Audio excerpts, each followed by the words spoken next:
नमस्कार दोस्तों, मैं हूं आपका दोस्त अजय कुमार यादव।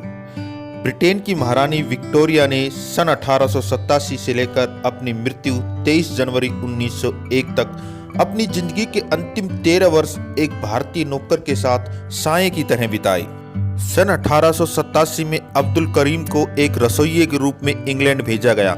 जब अब्दुल करीम के हाथों से बनी चिकन करी और भारतीय व्यंजन महारानी विक्टोरिया ने खाए तो वो भारतीय स्वाद की दीवानी होगी और प्रत्येक दिन एक भारतीय व्यंजन रसोई में सम्मिलित किया जाने लगा। रेशमी कपड़े पहने और सर के ऊपर रेशमी पगड़ी धारण करे अब्दुल करीम उस समय केवल 24 वर्ष के थे तो महारानी विक्टोरिया की उम्र 60 वर्ष की थी। वह अब्दुल करीम से इतनी प्रभावित हुई कि महारानी विक्टोरिया को और अब्दुल करीम को 24 घंटे साथ देखा जाने लगा और उसने अब्दुल करीम से इच्छा जाहिर की कि वह उन्हें उर्दू सिखाए। अब्दुल करीम उन्हें उर्दू सिखाने लगे। ब्रिटेन की महारानी विक्टोरिया को कभी भारत जाने का मौका नहीं मिला। वह अब्दुल करीम के पास बैठकर भारत के बारे में सुनती, भारत की राजनीति, भारत की सड़कें, भारत के लोग, भारत के धार्मिक हालात। उसके आधार पर उसने वायसराय को पत्र भी लिखे। अब्दुल करीम को महारानी के कमरे में जाने का अधिकार भी मिल गया था। अब्दुल करीम को 3 राजमहलों के अंदर 3 शानदार घर महारानी ने दिलवाए। अब्दुल करीम के पिता को आगरा के पास 300 एकड़ की जागीर दिलवाई तथा वायसराय को पत्र लिखकर महारानी ने अब्दुल करीम के पिता को पेंशन भी दिलवाई। महारानी अब्दुल करीम को एक दिन में 6 बार पत्र लिखती थी। तुम मेरे पास आओ, मुझे गुड नाइट कहो, तुम मेरे पास आओ, मुझे गुड मॉर्निंग कहो। कई बार पत्रों के अंत में लिखा रहता था योर्स मदर।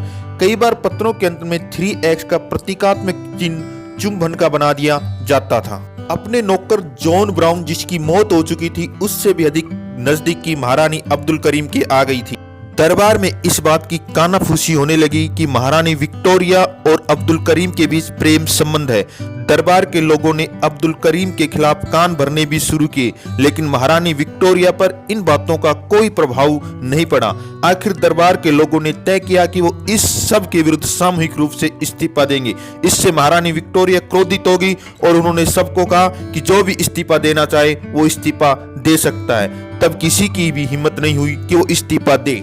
जो शख्स एक टेबल वेटर की हैसियत से भारत से आया था वो रानी का मुंशी बन गया था और उनका शिक्षक भी बन गया था।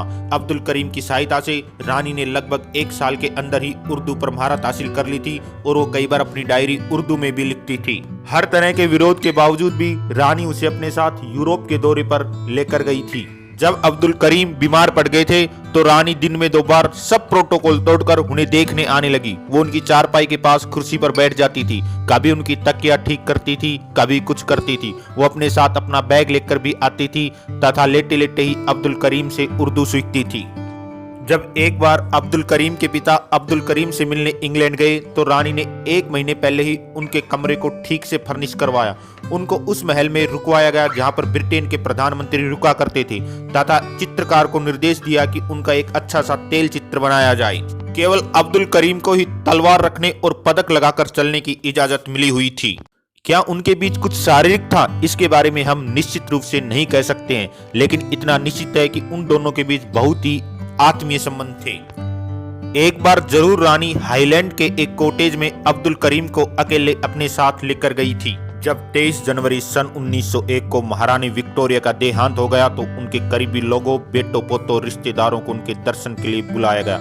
अब्दुल करीम भी वो शख्स थे जिन्होंने महारानी को कमरे में जाकर अकेले में श्रद्धांजलि दी थी। महारानी विक्टोरिया के बाद उनके पुत्र एडवर्ड सप्तम राजगद्दी के ऊपर बैठे और अब पूरा राजमहल अब्दुल करीम के ऊपर टूट पड़ा। उनके घर के ऊपर छापा मारा गया। महारानी के द्वारा लिखे गए सभी पत्र, महारानी के द्वारा भेंट की गई सभी वस्तुएं छीन ली गई और अब्दुल करीम के घर के सामने ही उन्हें आग लगा दी गई।